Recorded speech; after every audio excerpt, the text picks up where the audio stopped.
everyone, my name is Shakib Rahman, and I'd like to welcome you to today's office hours. Quite a lot has happened over the last few weeks, and I'd like to set aside some time at the end of the session so we can remember Joel.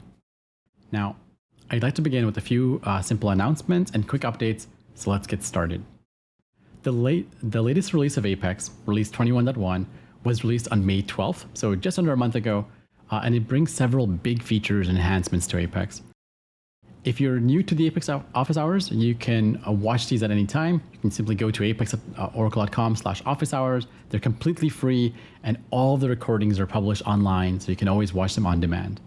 The last office hours was actually about using Apex with server-side JavaScript, and it was presented masterfully by Lucas Brown and our very own Stefan Dobre.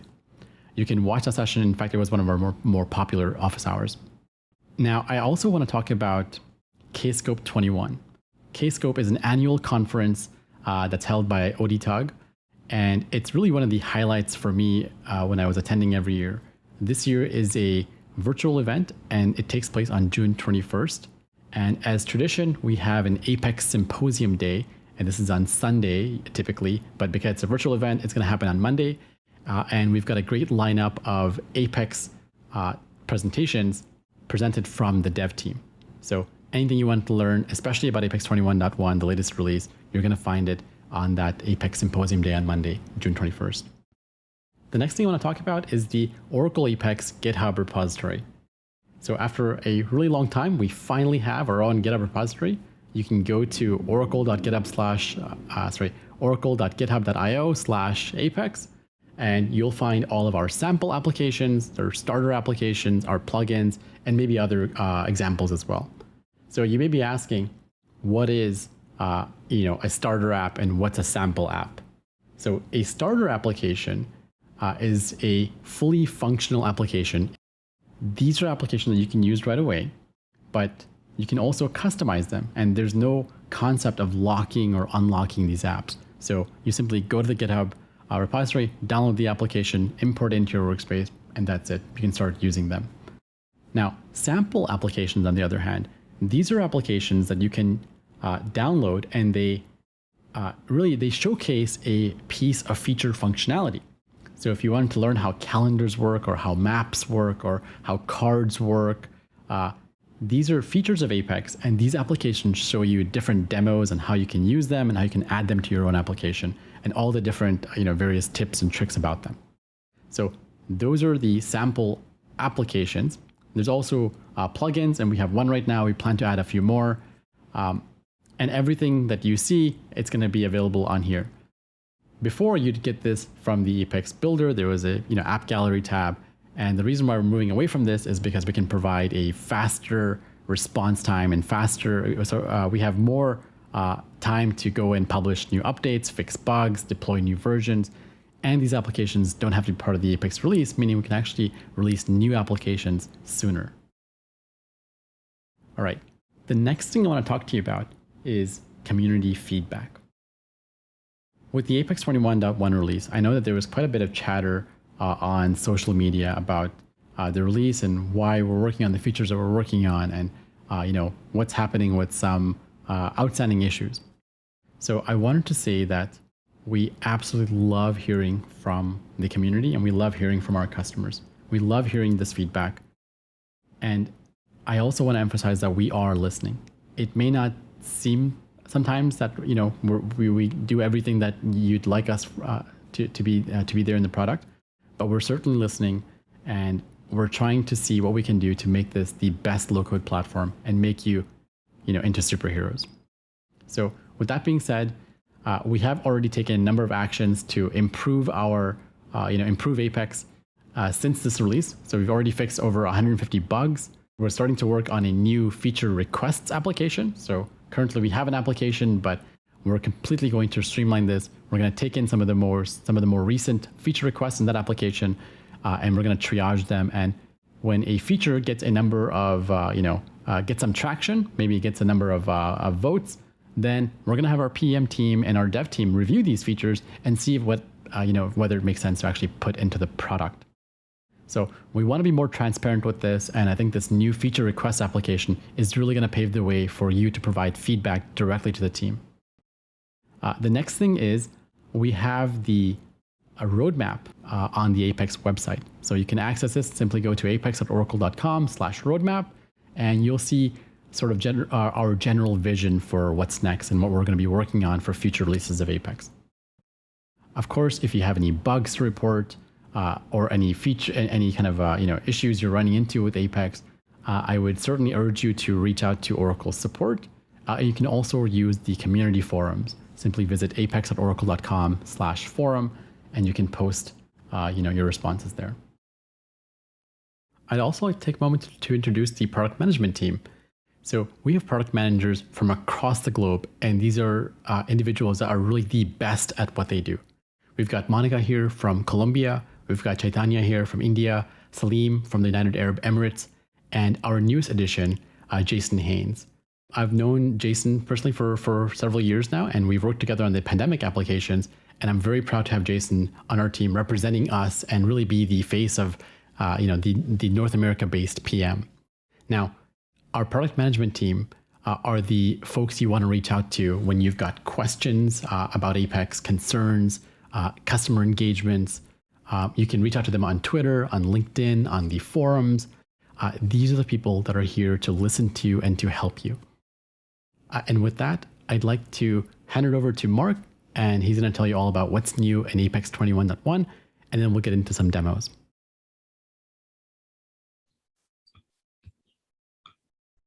All right, hopefully you can all see my screen. So thanks, Shakib. My name is Mark Siefts. I'm the Director of Development for Oracle Apex. Before we start with the demos, I want to give a quick update on 21.1 and things that have changed. Oops, sorry.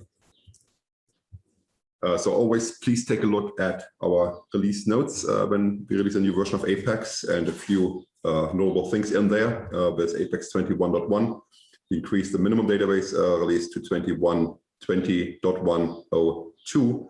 I'm seeing a question in the chat here about the database version. So the minimum is 21.102.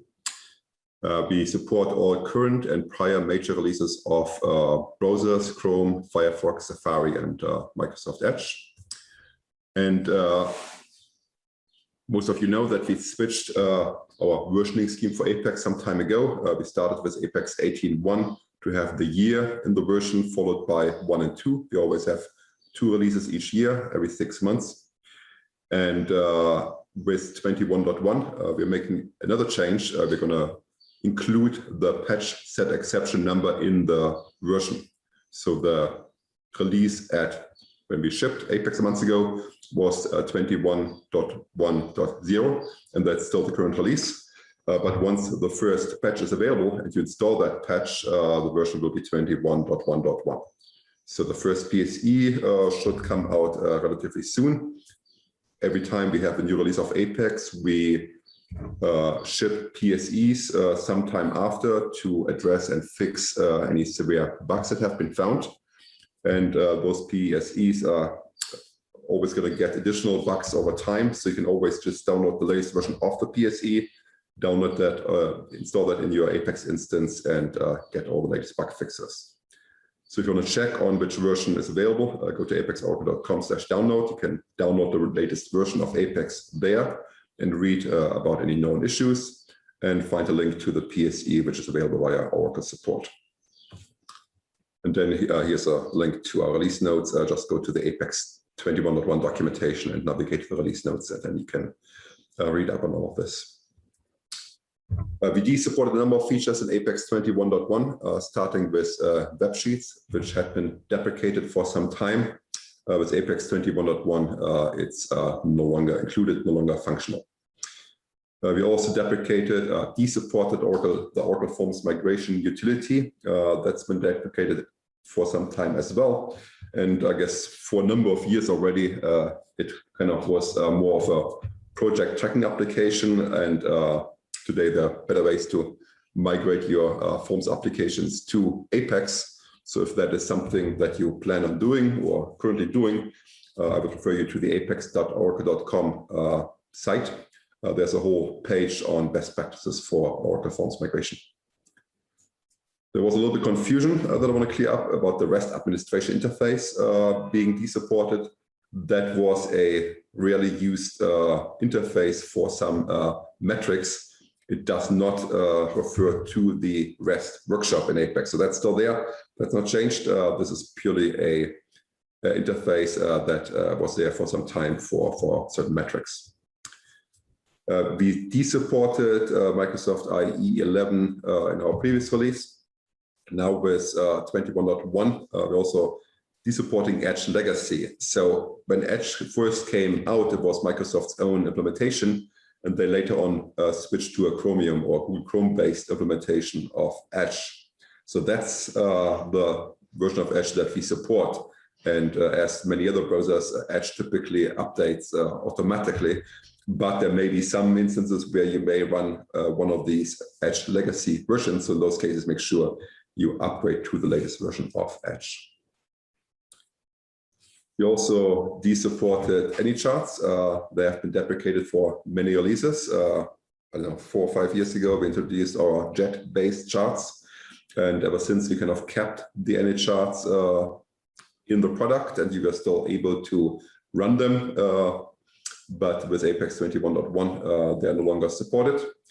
And we recommend before upgrading to Apex 21.1, if you use any of these AnyChart-based charts, to use the upgrade application wizard to upgrade and switch to JET charts. If you don't, then they will be automatically updated and switch to JET charts.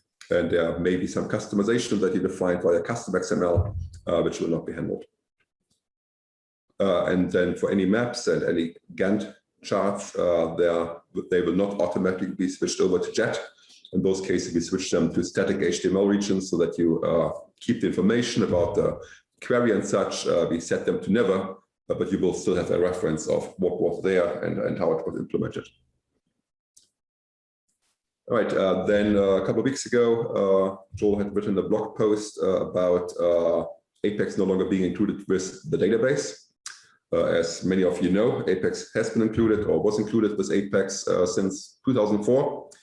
And in recent years, that became increasingly difficult with the number of JavaScript libraries being included in products like Apex or ORTS, because once it's in the database, it's in the file system, it's in the database home, and we don't upgrade those database distributions. We provide patches and such, but many customers ended up with old libraries and images in the database homes, even though they weren't actually using them. They were using ORTS and their own images directory, but those files were in those database home directories. And when customers are using scans to kind of go through their files and look for libraries that may or may not have CVs filed against them, they may have been flagged. So we decided to remove Apex from the database distribution, which really has no impact whatsoever on the licensing, the minimum database, how we support Apex on premises and such. It's just that, as we always recommended, you go to apexorg.com/download to download the latest version. If you want to read up more on why we did this and what has changed, here's a link to Joel's blog post on that subject matter. And then somewhat related to this, we also have some updates around support for Apex, again with many JavaScript libraries, including Oracle Jet, having much shorter support cycles. It isn't possible anymore to support Apex for 5 years as we've done in the past. So with Apex 21, starting with Apex 21.1, we're reducing support for Apex from 5 to 3 years. So for 3 years, you get premier support for Apex, you get patches and such.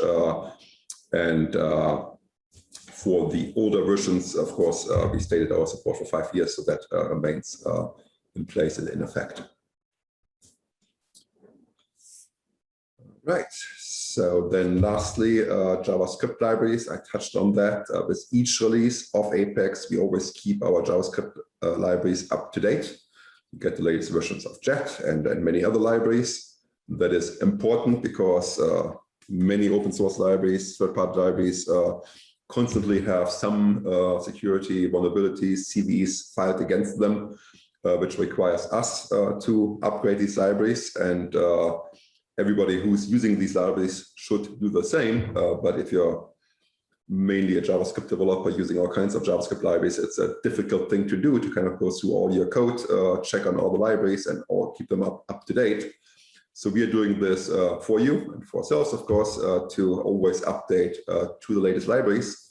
And in some cases, like here with CK Editor and Full Calendar, you kind of keep two libraries in the product side by side for the release or so, to give you an opportunity to update. So if you're using our calendar region, and if you had some customizations using the old Full Calendar based on version 3, then now in 21.1 is the time to update your calendar libraries to the latest version, make necessary changes, and then in 21.2, Full Calendar 3 won't be included anymore. So always kind of pay close attention to those libraries if you have customizations, if you're using custom JavaScript. If you're using our features out of the box, then we take care of the testing and the upgrades for you. All right, with that, I'd like to hand it back to our team and start with the demos. All right, we have Shakib going first. Right, thanks, Mark. So just to give you a quick recap on the demos. So I'll go first. I'll talk about the UI and theme updates, and I'll pass it over to Karsten. He'll talk about the new maps component in Apex. Then we'll pass it over to Christina. She'll talk about the application data loading, a new feature. Then we'll have John Snyder talking about faster search enhancements, and then Stefan talking about the Markdown support. So let's get into it. I'm going to go and share my screen. And I've built this little sample app to kind of walk through some of the new features we've got that are relating to the UI and also to the universal theme. All of the CSS in universal theme has been rewritten and refactored to use more modern styles. So we're using now things like CSS variables, grid layout, flexbox, and many other things that provides us a more modern way of doing UI and layouts, but also it helps us improve our performance as well. So now we're not having to rely as much on JavaScript to do layout. We've also reduced our CSS file sizes quite considerably, about 15%. That'll help with page loading and rendering performance. Now, what does this mean for the average developer, right? So I want to go into this page, and I just want to show you a little bit of an example. So let's say that you're working on an application in Universal Theme, and you wanted to go and reference a color that's already on your application, right? So let's say you might be building a plugin, or you're writing a custom, some custom snippet for your report template someplace, or just you want to have some markup that references a color, right?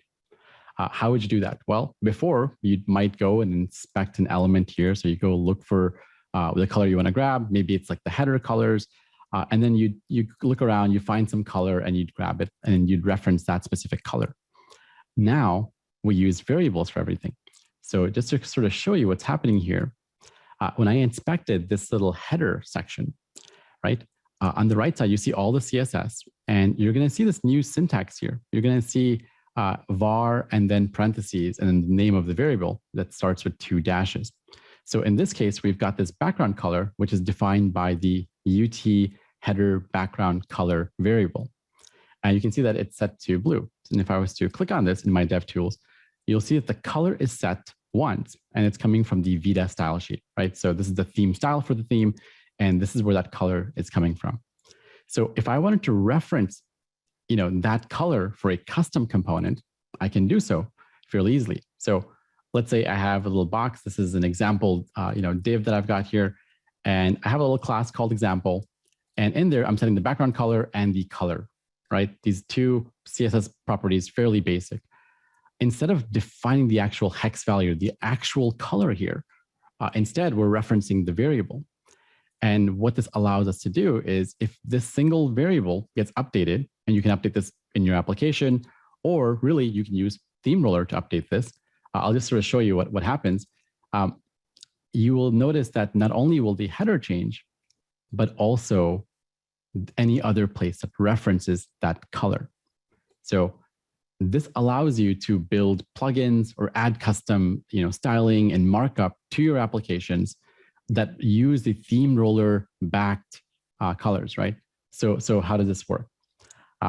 Let's say that I'm going to open up Theme Roller and I use the dark theme. Well, it's going to have a totally different accent color, totally different text color. Hey, you don't have to worry about that anymore, right? You're going to use the variable.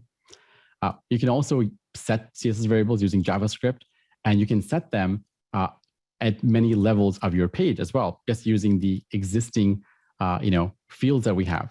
So for example, if you added this little snippet of code to your CSS anywhere, right? It can be at the page level, it can be at the user interface level, at the theme level, it will apply that change. And I just have a little dynamic little button here. You click on it, it's going to go and apply that same exact style to the page. So an easy way for you to really change your UI across your application. The next thing I want to talk about before I get into Theme Roller is a new template that we've introduced in Universal Theme. It's a fairly simple one, but I think it's a very useful one. So this is called the Contextual Info Classic Report template. And really, it's going to allow you to show context of something. So let's say you're looking at a project, right, in your application. You might want to show information, simple information that's sort of, with a label and a value, but you don't want them to be stacked on top of each other. You might want to have them, horizontally laid out, or you may want to have them stacked in terms of values and attributes, but not necessarily, in a tabular form, right? You can learn more about this template just by going to the Universal Theme sample application. Just go to apexoracle.com/UT. You can go to components here. And if I just type in contextual info, you'll see more about it right here. The next thing I want to show you is Font Apex 2.2. So we've updated Font Apex and we've added 95 additional icons to it. And just this morning, I also published the open source. I've also updated the Font Apex repository on GitHub, so you can download the latest version here and also use it in your own applications, or you can upgrade to Apex 21.1. There's a number of new icons in here. There's about 95 in total, and there are icons across different categories. So now we've got a number of medical icons. We've got a number of additional file types, a number of map markers, some t-shirt sizes, and so on. And we've also updated a number of existing icons so that they fit in better with the rest of the group. You can also see this information in the Universal Theme sample application. And if you click on the About Font Apex dialog, you'll also see which icons are new. So this is where you can see, like, hey, here's all the updates, here's all the new ones, and here's all the updated icons. It works the same way as before. There's always like a small variant and a large variant of the icons. You can use them anywhere. You can add your modifiers. It's all the same Font Apex. The other thing I want to talk about is Theme Roller updates. So let's go back to the homepage. And there is a new button in the developer toolbar called Customize. If you click on this and go into Theme Roller, you will see that the UI has been refreshed a little bit. It's now using Property Editor, and it's a lot more accessible as well. So here, of course, I can go and change my theme style, but I'm going to go and change it to the updated Redwood Light theme style. Now, this theme style we did have in the previous release of Apex. However, we have updated it quite a bit to be closely aligned with the Redwood spec from Oracle. So the way this works is you simply change the theme style, and now you'll see other options as well. So let's go to another page that's a little more interesting. So I'm going to go to the Faceted Search page. And again, Theme Roller will open up, and I'm going to go into the Redwood Light theme style. Here, I've got a number of other options. So one is a pillar color. So I can go and change these, and these are tied to different product areas in Apex. So I'll select Pine, for example. And there's also different layout options here. So this is the default edge to edge. If I go and collapse this menu, you can see that everything just sort of stretches, right? But there's also a floating layout and a contained layout. So this will change the way your application looks. So let's say I like the floating layout. Now under appearance, I have other options for customizing whether a certain part of my application is light or dark. So for example, the header here, I can make this a dark header, or I can match the pillar. So it'll have like a green tint to it. So I'll do the same with here, and I can save my changes and give it a name. So I'll just say, green Redwood Light theme, save it. And that's it. You don't need to set your theme as current anymore. The moment you save it, it's automatically going to do that for you. You can just close out and that's it. So you can see like, hey, the layout of faceted search sort of changed. I'll go into an example of a form as well. So here I have some employees. I'm going to go add a new employee. And here's a really nice looking form page. Okay. The other thing I also want to talk about is this pull-out dialog style UI. So normally a dialog would open up in the center of the page. If you wanted to have a dialog open from the side of the page, for example, that is now possible. It's a bit experimental, so this is not exposed as a template option. And we'll be updating the Universal Theme Sample app with instructions on how to do this. But you really just have to add this little class to the dialog CSS classes. And of course, you can have the drawer pull off from the right or from the left. But it's an easy way to add a dialog to your page without really interrupting the entire context and instead having something come out from the side. That's really it for some updates in Universal Theme. Now I'll hand it over to Karsten to talk about maps. Yeah, thank you very much, Shakib. Let me quickly share my screen. So, and I hope everybody can see my browser okay. And yeah, in the next few minutes, I will talk a bit about the new map region, which was introduced in Apex 21.1. So after quite a few years where we had a map component only as part of one of the sample applications, we now have a native map region as part of the Apex product. And that is the new map region. And the map region is there to basically visualize spatial coordinates on a map, right? So whenever you have latitude, longitude data in your tables, or you have a SQL query returning latitude, longitude data, you can visualize that on the map region. And that is not only points, that's also lines. So for roads or rail tracks, that's polygons. For countries or continents, that's 3D polygons. The 3D polygon is an extruded polygon, so you apply a height. And that height can be used to visualize an additional value. So you have the country polygon, and that is bumped up, if you will, right? And there is also a heat map visualization, which is very good, and I will show that in a minute. That is very good to visualize the density of spatial points. So if you have spatial features where you have lots of spatial features in a dense area versus very sparsely distributed spatial features.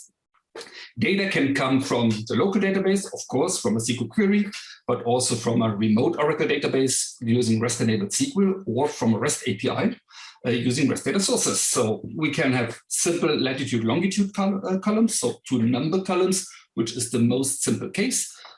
We can work with GeoJSON, but we can also, and that's obviously most recommended, work with the Oracle SDO geometry type, which is the spatial type in the Oracle database. And that is most recommended because it provides the most powerful features. It's not only visualizing stuff, it's also processing stuff, right? Finding nearest neighbors, proximity search, finding spatial objects within another spatial object, spatial joins, and a number of other features, right? The map region is based on a third-party JavaScript library, and that's mapbox.gl.js.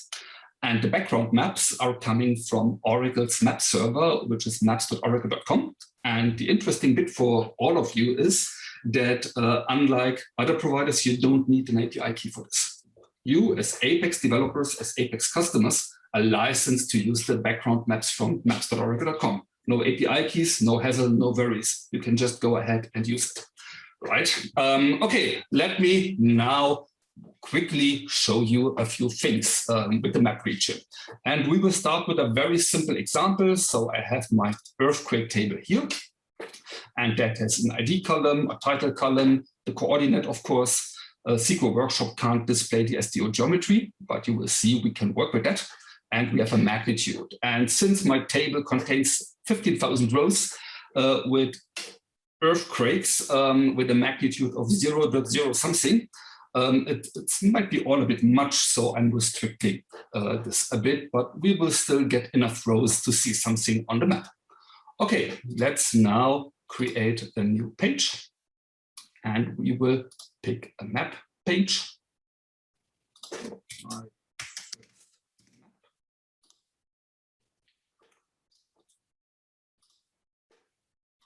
Now we get to the data source, and that's the same thing you always get when you are creating an Apex component using the create page wizard. Let me just use the SQL query, which I have used before. Let me create the map, and here come the map specific things. So we can pick a layer. Not every layer is appropriate for the data, so we have point data here. It doesn't make much sense to pick lines, polygons, or extruded polygons here. We can pick between points and polygons. All right. So let me first pick the geometry column. Then let me choose the heat map layer, because I would really like to show you an earthquakes, or where a seismograph measured the earth shaking a bit. That's perfect for a heat map, right? We want to see where we have many earthquakes and where there's almost nothing, and the heat map is perfect for it.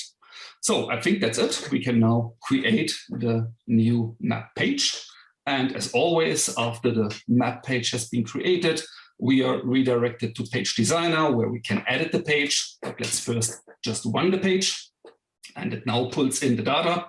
And we can already see that there is an earthquake center, so to say, in the west coast of the US and Alaska.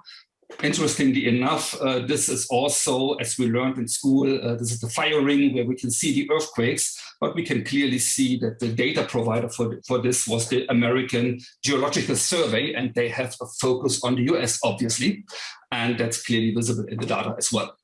Okay, so what else can we do with that? So these are earthquakes for the last month, which I downloaded into my table before, but there is also the REST API, which contains data for the last hour. So I would like to, on top of that map, directly from the REST API, I would like to layer the last hour's earthquakes on top of this. And in Apex, since Apex 18, we can access external REST APIs using REST data sources. And as in the cooking show, I prepared that in advance. So we can simply create our next layer. And that is the recent earth. And these are not so many, so the points is okay here. And let me now pick my REST data source, as I said, which I have created before. And then there is no SDO geometry column here, but there is a geometry column, which is of the GeoJSON type. So let's try it again. There we go. We can also pick the ID column. And then let's also have a look into the markers. So here's a collection of markers you can use, right? So the default marker, I think, is fine. Let's play a bit with colors, right? Let's have it red. And let's also have a bit of stroke color. And I think we want to have a bit of a larger marker. So let's have the marker double the size. Let's run it again. And we see our heat map, and on top of that, we see the last earthquakes. I would also like to see, when I'm hovering over this with the mouse, nothing happens. That's not nice. So let's change that, and this can all be changed declaratively. So for now, I think the tooltip is nice enough. And I'm looking at the title column, there it is. And we can now run the map again. Right, and now we can get some information, right? All with just putting some stuff together. And this map already visualizes spatial data from two different sources, a table and a REST API. And there are a lot of other declarative options, which I don't have the time now to walk you through all of these, right? So I would encourage everybody, go into Apex 21.1, apexoracle.com, or download it and explore these yourself. So if you need a bit of ideas, a bit of guidance, then I would recommend the new sample application. And Shakib already showed you where to get the sample application. And the most easy navigation is probably from the Apex homepage. Come on, to the gallery. And then we are going to the samples. And then I think this page has not yet been updated, but you can view on GitHub. Right, and this is the page where Shakib also has been before. And if you scroll down a bit, you can get the sample maps application here. Either click that button to download the app, or go here to see the GitHub folder and download everything from here. Right, and again, as in the cooking show, I did that before. And let me now just show you one of my favorite example, if you will. And this is the nearest neighbor search. And that's an example I would like to highlight a bit. Because it's not just visualizing a bit of data, it's really leveraging the database's capabilities, right? So we again see the map, and these are not earthquakes, these are airports. So the sample app contains airport data, and we have the major US airports already visualized. And this page is able to find nearest neighbors. So I'm clicking on a position in the map, and now the database looks up the 15 nearest neighbors for me. And these are other airports, right? Every runway in the on the ground is stored as an airport here. And this nearest neighbor lookup comes from the database, right? It's a spatial SQL function which does their job for us. We can increase the amount of nearest neighbors, right? Or give me more.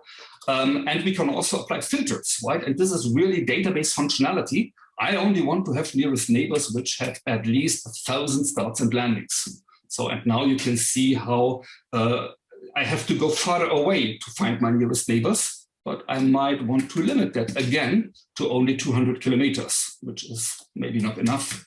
So let's do 500, right? And again, the interesting bit is, so we have seen the map region, and we could review Page Designer to see how this is built. You will see, again, a region of the map type. You will see the layers, the SQL queries. But the interesting bit is that this layer actually contains a spatial function, right? And that spatial function does the job, that analysis job, finding the nearest neighbor. And I think everybody can imagine the business value of that.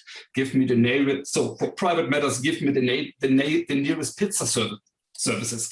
Give me the nearest customers based on my proposed next office. And the list goes on and on and on. Plenty of stuff.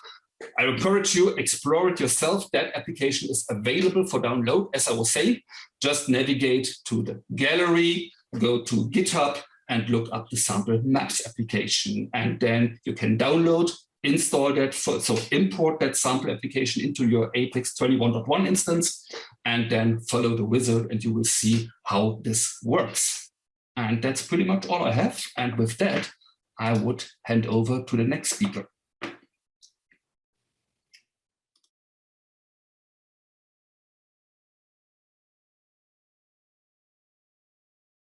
Thank you very much. Hi, my name is Christina Cho. Let me show you the new application data loading feature in Apex 21.1. So new application data loading became much more flexible for developers to design the data loading page in their application. And it became much more simple for their end users to load the data. It now also supports additional file formats such as CSV, native XLX, XML, or JSON file formats. So let's go create the new data load definition and learn more about this feature. Let's go to the builder, and under share components, you can click on the data load definition and click create. And let's create it from the scratch and name this as employees data load. You can choose to load it into an existing table or into an Apex collection. Let's choose the table load and choose the employee table here. I can upload a sample file to create the data load definition. So let me add an employee's CSV file. As my file column contains the same name as my table column names, Wizard did the automatic column mapping for me. I can verify all these information. I can define the primary key here and end the wizard of creating the data load, or I can create the data load and move on to the create page wizard. So let's click create and add page. Let's add an end user page so my end users can upload a file.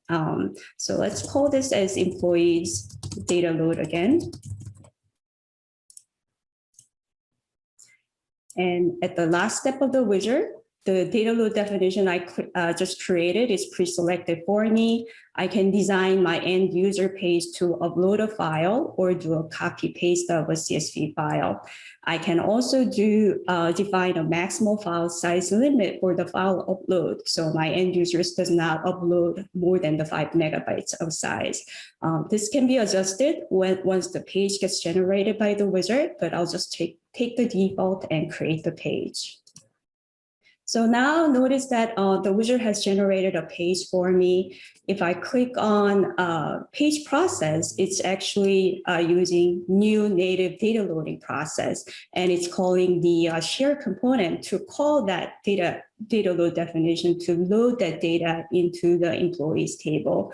Now, when I run this page, my end users can upload a file and preview the information. As I've done the column mapping, when I did created a data load definition, they don't have to do the column mappings anymore. It became very simple for them, and it's a single page where they can preview the information and load the data into the table. Now let's look at some other example. Here's an example of a transformation and lookup, and new application data loading allows you to define a transformation and lookups as well if you want to convert some of the data during the load. So let's look at this page. And under page share component, if I look at the data load definition, I can go edit this data load definition. And if I go edit the data profile, for example, my job column, I have defined the transformation rule to convert the data into all uppercase because my user might have a column value that has a mixed case column values. Now, when I cancel and look at all these columns, the new data load definition also allows you to map columns using the regular expressions, so you can accept different variations of file column headers. So it accepts department number or department as the name, or if it ends with the name, we can map it to the employee name column. For department numbers, it also has the lookups defined. So if they load the department name instead of the number value, it can be looked up to the lookup table and then tie that in with the file column and save the department numbers instead. So this is all defined for this page, and let's go try this out. Here's a file. If I preview this file, notice that my job column contains mixed case column values. And for department, it contains the department name value instead of the number value. So when I click load, it actually uses these transformation rules that I defined it here to convert the job column to all uppercase, and department number has been looked up using the lookup definitions that I designed in the data load definition. Let's look at another page. You can design a data load page to accept multiple different file types. If you define all these file type data load definitions under share components, the new application data load allows you to call the data loading process using the new public Apex data loading package API. So if I look at this page and go to the process, and let's look at the load process. Notice that it's not using the native data loading process, but I am customizing the process to call Apex data loading package based on different file types to load these multiple file types to load it into the employee table. So if I choose XML file here from this page, I can preview that and load it here. I can also select XLX file. And as my Excel file contains multiple worksheets, I can choose different worksheets here to load it into the employee table. So you can design a page to accept different file types within that same page to load the data. There are cases where you have to handle the large data file load. If you load the large data and process it immediately, you may run into a long-running process. More efficient way of handling large data load is actually doing a background process in the database. The new application data loading allows you to build and customize the page because there is Apex data loading package where you can call this to load the data, and you can combine this with DBMS scheduler to process this in the background. And you can save all these load status into an Apex collection so that your users can see the progress and what's happening behind the scene. So let's choose a load here. I have a 10,000 rows of sales record, and that's about 1.2 megabytes in size. And let's preview this file. And if I click load data, it will actually create a DBMS scheduler job behind the scene. And I am giving the status to my end users by querying my Apex collection to show that load has finished and everything has been loaded fine.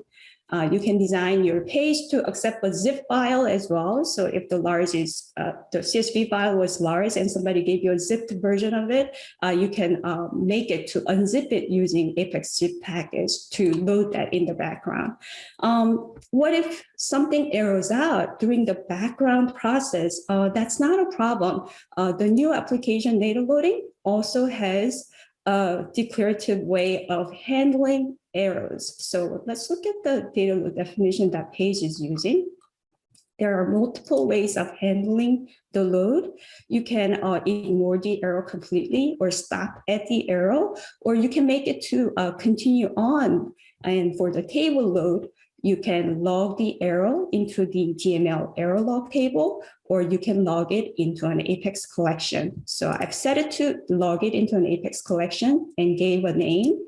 So if I upload a file that intentionally fails, same size file, but one of the row will fail.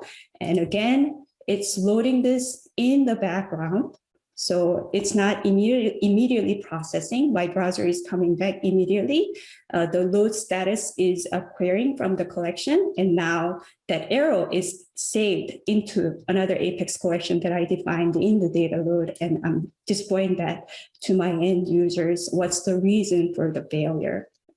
So that's the new Apex application data loading. You can design your data loading pages in any way you want with this new feature. The sample data loading application that I showed today is not available from our official GitHub repository yet. So we'll try to make it, publish it, so you can download it and look at some of the examples and how they're done. Thank you very much. Now I'll pass on to John, who will show you the faceted search improvements. Thanks, Christina. My name is John Snyders, and I work on a lot of the JavaScript front-end client-side things, and I have two features to show. One is the new faceted search optional facets, and the other is interactive grid variable height rows. The optional facets is useful for when you have a large number of facets, or when some facets are not commonly used and you want to declutter or reduce the amount of information that you see by default in the UI, but still allow the user to find things with any of the facets. The faceted search, hopefully people are familiar with by now. It's was introduced in 19.2, and it's been enhanced in each release since then.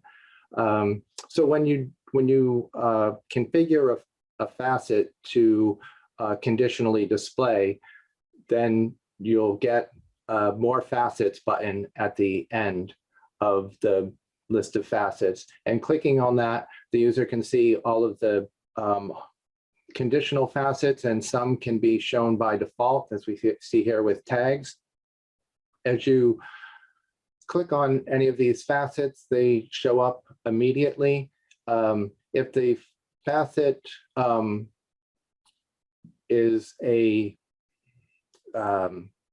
distinct value LOV type, then you won't see the values initially the very first time until you close this pop-up.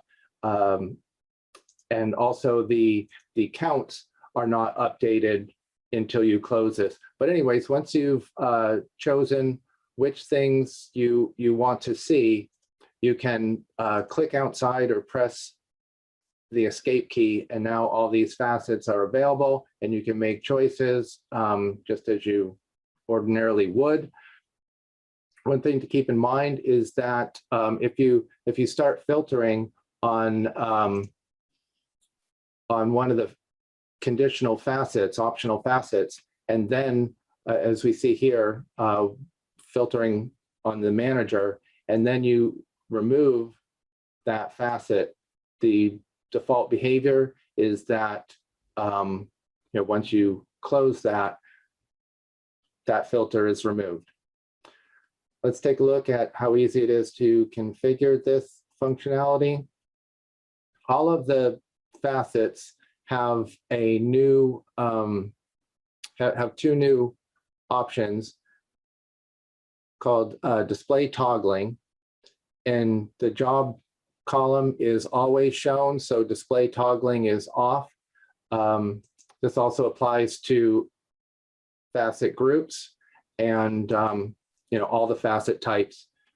Just under advanced, find display toggling, and if you turn it on, then you also get this initially displayed option that controls whether the facet is displayed by default. You can see that the tags facet has initially displayed set to true. If the user has changed what facets they're showing, and then they go to some other page and come back, it will remember what facets were currently shown, and that keeps the UI consistent for the user. If you want to go back to the original way that it was, you can click the reset button. So if you make changes to the display toggling or initially displayed settings, you'll probably want to press the reset button on the page to make sure that you're using the your latest changes and not what the browser has remembered. So there are a couple other features that control visibility. One of them is the depending on functionality. That's an existing feature. And the other one is the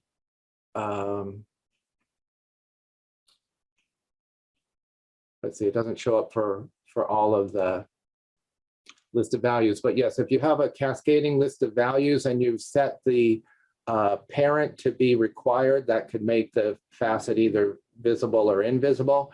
And my recommendation is not to mix these features with the conditional or the display toggling feature, because it would end up being confusing to the user.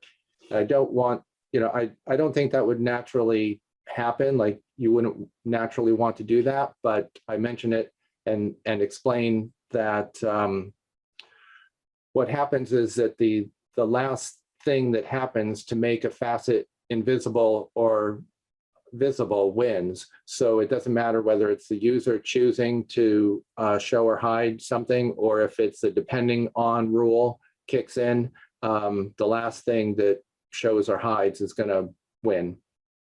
And that may or may not meet the user expectations, or it may not be what the developer intends, so it's best not to mix those features. And that's pretty much it for the new optional facets in faceted search. The next thing to show is the interactive grid. Again, interactive grid has been around for a long time. And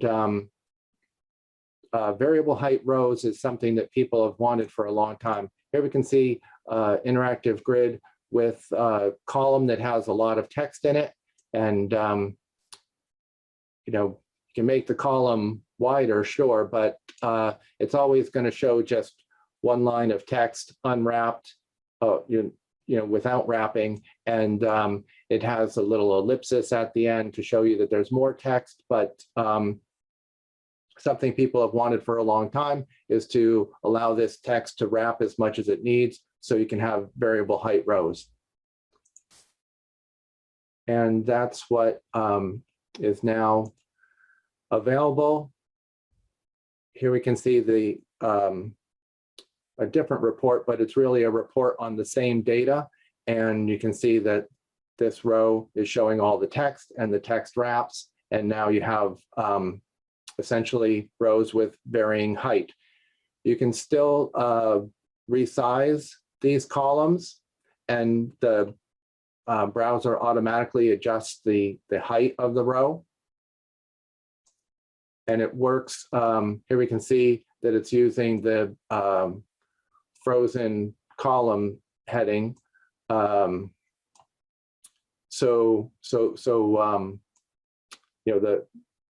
frozen columns feature still works. It works with editing. I'll show that. Go to a page that has editing turned on. You can see it's still showing variable height rows. In fact, whatever this column is also wrapping text. So you have rows with many different heights. As always, if you go into edit mode, if a edit control is too tall to fit in the row, it will show in a floating area. But if it fits within the height of the row, then it will just edit in line, just like select lists and text fields do. So yeah, the feature works completely with all the other aspects of interactive grid, like editing and frozen columns and so on. So the configuration for this is also very simple. Just go to the interactive grid and under attributes, find the appearance fixed row height. Now, by default, this is turned on so that you get the same behavior that interactive grid has always had. But if you turn this off, then you will have variable height rows. So we talk about the feature in terms of variable height rows, but the attribute is actually called fixed row height. And oops, yeah, and so here are examples of this. So one thing that interactive grids always had is the frozen column headings, and if I make this wider, we can see that there's frozen columns and horizontal scrolling. So to make that work required four tables. One here that doesn't scroll, this headings that scroll horizontally only, the frozen columns that scroll vertically, and then this main area that scrolls both horizontally and vertically. And so that's what made this feature so difficult to implement, is that coordinating the height and the size of these across 4 different tables would have been quite expensive, and all but the smallest of interactive grids would be painfully slow to use. But what's changed is that browsers have implemented new CSS features, and we can take advantage of those now that we don't support the no longer supported IE browser. So we take advantage of new CSS features, and we're able to do this with just 2 tables now. One table for the header, and one table for the rows. That means that the browser is doing all the work of calculating sizes. And if I go to a pagination example, you can see that the performance of scroll pagination is quite good. It just anytime it has to go to the server to get more data, you'll see a spinner and a little pause as it fills in information. But we're able to keep the performance of scrolling good while still having variable height rows. The height of these rows doesn't vary too much, but it does a little bit because I made this column narrow so this text wraps. So there's lots of interesting details of that I won't have time to go into, technical details about how this was done. But one nice little side bonus is that new keyboard shortcuts were added to go to the very first cell and the very last cell. So that is the Control Home key, and the Control N key will move you to the first and last cell. I think on OS X, that's Option up and down arrow keys. So just another little bonus feature there that was all because of the work that went into improving frozen columns and scroll pagination. And that the scroll pagination also is shared by the cards implementation, and the improvements are available there as well. That's all for my two features. And next up is Stefan. Hey everyone, I'm Stefan, and I will be talking to you about some Markdown enhancements we're introducing in Apex 21.1. Before I do that though, I want to quickly touch on the motivation behind this. Basically, we like rich text more than we like plain text, right? Rich text can have headings, can have links, can look more pleasing to the eye, right? And how do we allow our end users to enter rich text into an Apex application? We would probably use a rich text editor, correct? Currently, the rich text editor that most people use outputs HTML. We would then take that HTML and feed it back into the page, and we would keep this nice formatting. There are, however, some problems with HTML-based rich text editing, which Markdown can solve. So before I do that, let's quickly see the differences between HTML and Markdown. So HTML, very powerful. It can do even much more than Markdown can, right? But Markdown is very simple. And when it comes to simple, rich text, it can do it very well. Markdown can also be written as plain text. So this document right here, this is actually Markdown. Even before it was converted, it's still readable, right? So if you see it outside of an already parsed context, Markdown is still nice to look at. That being said, both HTML-based rich text and Markdown-based rich text can be written in a rich text editor. So the user won't even have to know all of the Markdown or HTML syntax. So they are equal in that sense. However, and this is a big difference, because Markdown has to pass through a parser or sanitizer, it is secure. HTML, on the other hand, not secure out of the box, because we don't know which bits of HTML are actually intended by the user to be like that, and which bits are malicious HTML, right? And generally, HTML can contain so many attack vectors, so cross-site scripting vectors. There are HTML sanitizers out there, but in a Oracle Apex backend PL/SQL context, that would be very difficult to do. However, disadvantage of Markdown that it has to pass through a parser/sanitizer to get from this to this can also be a disadvantage, because we must have that parser, right? So what's new in 21.1? Well, we took care of this last step here. We are introducing a backend parser that can take Markdown and output HTML. it is the Apex Markdown package. So if you go to our API, it is a public API now, Apex Markdown. Only one public function, that's all you need to HTML. You can read that right here, how that works. And we are able to parse Markdown very simply in the backend. We could do this in previous versions in the front end, right, via the marked JavaScript library, but doing so had some disadvantages. You might see a flash, right, as the page loads when it converts Markdown to HTML. You couldn't embed it in emails, right, because you cannot run a JavaScript library in an email. So doing this on the backend solves a lot of problems.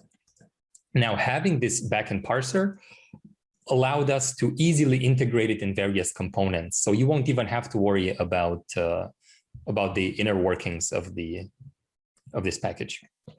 A quick word on the syntax, just so we're all on the same page. This is Markdown syntax on the left. This is the equivalent HTML on the right. Very simple heading system, very simple to have bold text, italics, block quotes, ordered lists, unordered lists, even nested lists are very easy to create, links, and there's a couple more features as well.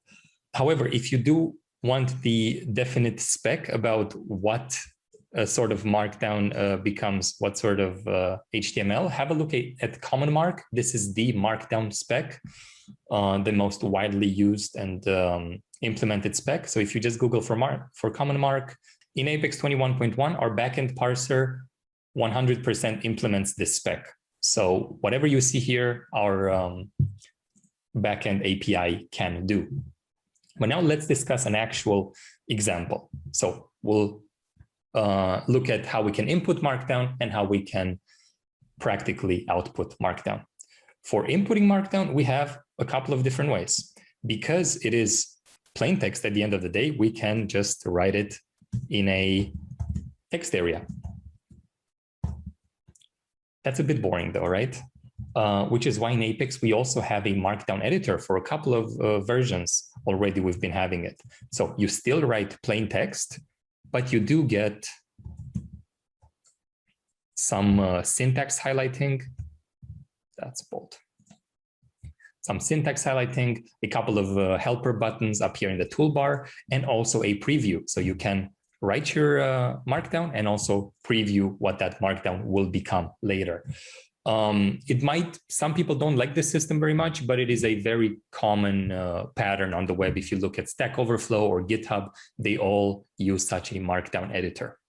However, my favorite is the rich text editor, because here, heading, let's have a code and some bold text. Here you have a what you see is what you get visual editor, which actually outputs Markdown. So your end users won't even have to worry about knowing the Markdown syntax and worry about this whole thing. They can just write what you see is what you get, rich text, and in the behind the scenes, we return Markdown. So now we have our Markdown stored in a table or wherever. How do we output it? Well, it must pass through that parsing step, which we have made declarative in a bunch of different components. So these three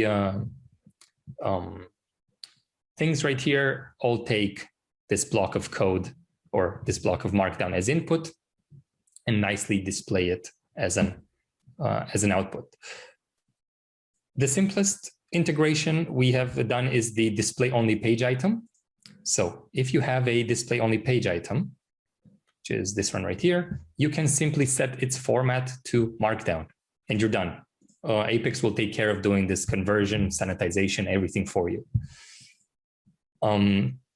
Also the classic and interactive reports right here. We have a column type of rich text. And once you've set it, you can set the format to Markdown. And again, under the hood, Apex will do this conversion for you. If you do want full control over the parsing, where it happens, how it happens, you can just use the package Apex Markdown.html. Here I use it in a PL/SQL dynamic content region. You might do this in some other context as well, like in some package, and you could take the output and send it off in an email, right? Because emails do accept the HTML that this returns. With time, I'm assuming we will be even further integrating this in Apex, and wherever it is possible to have HTML, there's no reason why we shouldn't allow the option for Markdown. So we're very excited about this new API. We believe it is a great, secure alternative to HTML-based rich text. And we're excited for you to try it out and give us your feedback. And with that, I'll kick it back to Shakib.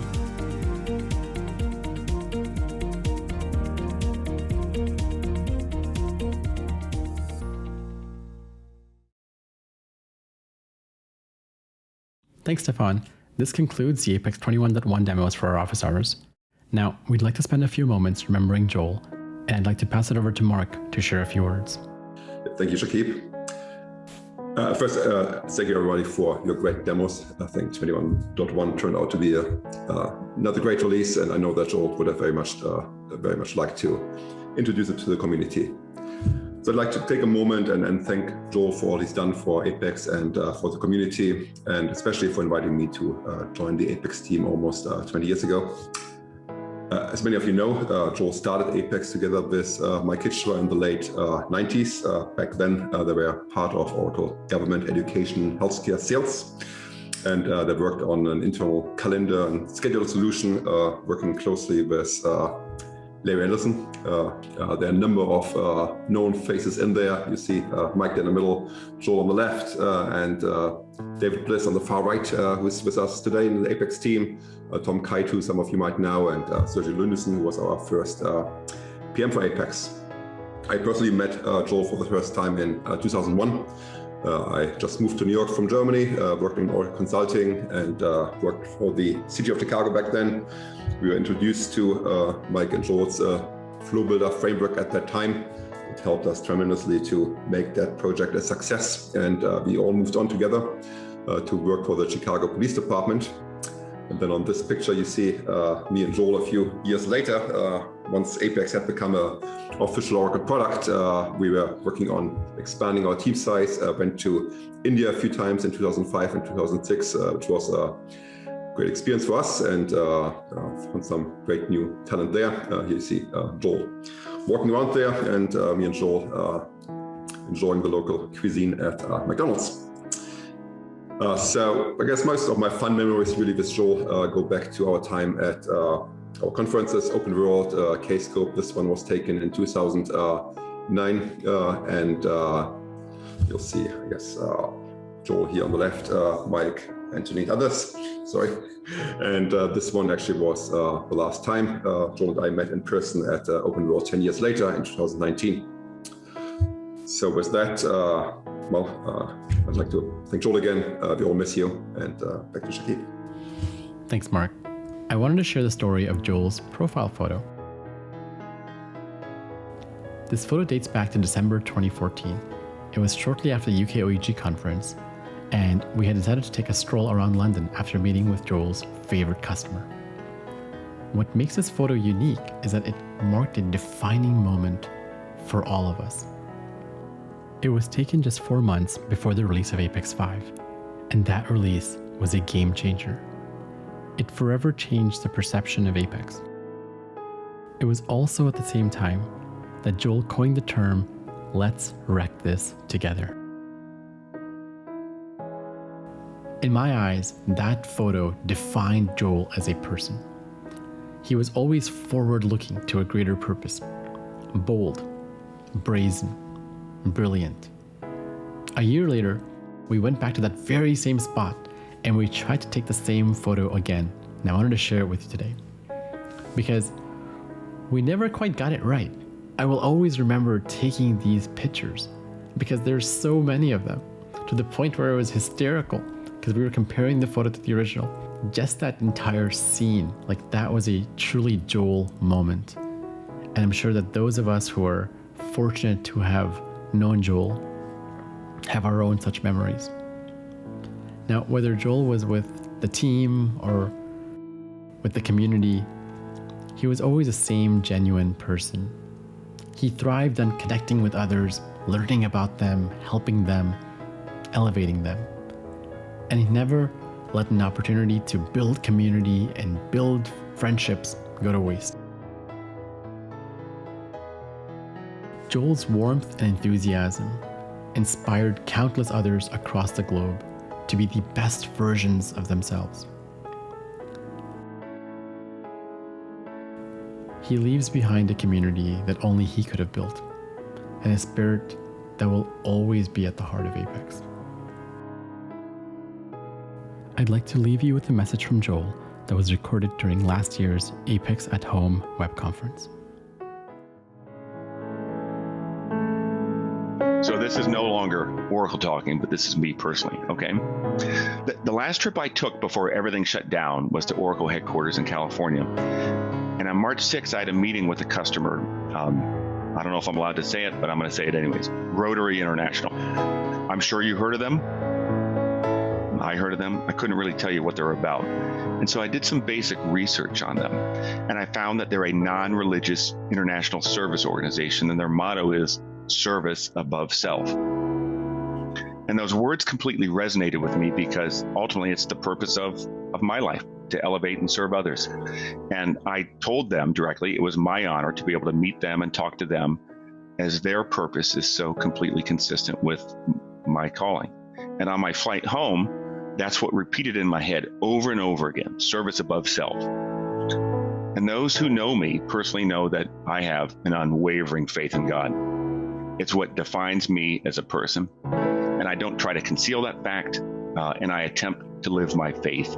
And I fail in so many ways every day, miserably, but I still try to live it. And it's with my faith that I view every person as having infinite value. Those among us, those we don't know, infinite value. And with this global pandemic, I've witnessed countless people in the Apex community helping others in big and small ways. And all of these things have mattered. You don't have to do something big or global to have a big impact on someone's life. Eventually, all of us are going to be delivered from this pandemic, and we'll have an opportunity to retreat once again to our nice, comfortable lives. But there's going to continue to be countless among us who need our help. It's endless. The oppressed, the infirmed, the mentally ill, the imprisoned, those living in abject poverty. And additionally, there's going to be a ton of people who have been affected by this pandemic, who's not only have they lost their jobs, their livelihoods have been wiped out, gone. I'll bet you know some people, businesses closed or bankrupt. And so it's my hope that this event, which has happened to all of us, I hope that it's awakened in our community that you possess an amazing skill. And with the use of your God-given talents, you can have a profound impact on people's lives. In the US, IT people are considered essential workers, and for good reason. You're essential. Let that sink in. So is the Apex community simply a technical community that likes to talk about and use a piece of computer software? Or is it a collection of empowered people, empowered, amazing human beings who can collectively improve others' lives? I think it's the latter.